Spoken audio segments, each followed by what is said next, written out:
This is Keep the Faith Ministry News. I'm Hal Mayer. President-elect Donald Trump has nominated U.S. Senator Jeff Sessions, a Republican from Alabama, to be the U.S. Attorney General in his administration. He will be the nation's chief law enforcement officer responsible for upholding the nation's laws.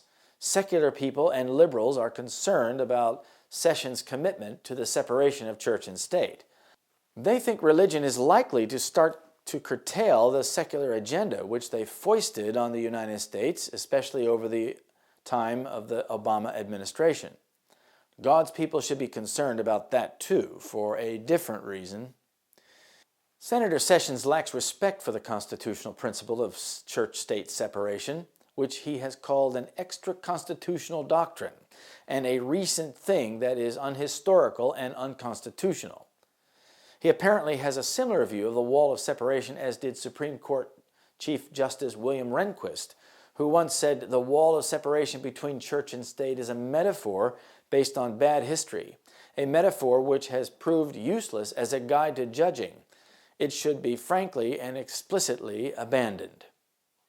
Sessions also criticized Justice Sotomayor during her confirmation hearings and said that her concepts are postmodern, relativistic, secular mindset, and I believe it's directly contrary to the founding of our republic. In other words, Sessions is an advocate of a religious test for public office. Justice Sotomayor is a Roman Catholic, and while she may have a secular mindset, the issue at hand is what Sessions wants for the republic. On another occasion, Senator Sessions said, "We are at a period of secularization in America that I think is very dangerous. It erodes the very concept of truth, the very concept of right and wrong, and there are people out there who enjoy attacking people who follow biblical directives." While this is certainly true, what does Sessions really want the United States to look like? Will he swing to the other extreme and start pushing to eliminate the church-state separation by which the United States became great in the first place? It is not likely that he will bring balance back to the nation's laws. Separation of church and state is at the foundation of all religious freedom. Donald Trump has said that he is going to work to remove the Johnson Amendment to the IRS code and thereby undo the wall of separation and give more power to the churches.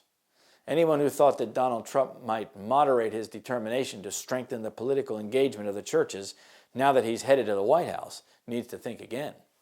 The Sessions nomination suggests that we're likely to see a shift away from secularization to the opposite extreme in which modern evangelical and Catholic principles instruct U.S. policy. Sessions is also an advocate of surveillance and a foe of encryption. These issues involve constitutional freedoms that have been seriously eroded in the last two U.S. administrations, Republican and Democrat. Sessions has also voted for voucher plans that would funnel taxpayer money to private religious schools, again an important indicator of what is to come. If you think that Donald Trump's administration will protect religious freedom for minority religions, think again. It's all going the other way. With no respect for the separation of church and state, where will that take the United States prophetically? The dignitaries of church and state will unite to bribe, persuade, or compel all classes to honor the Sunday. The lack of divine authority will be supplied by oppressive enactments. Political corruption is destroying love of justice and regard for truth. And even in free America, rulers and legislators, in order to secure public favor, will yield to the popular demand for a law enforcing Sunday observance. Liberty of conscience, which has cost so great a sacrifice, will no longer be respected. The Great Controversy, page 592. This is Keep the Faith Ministry News. Thank you for watching.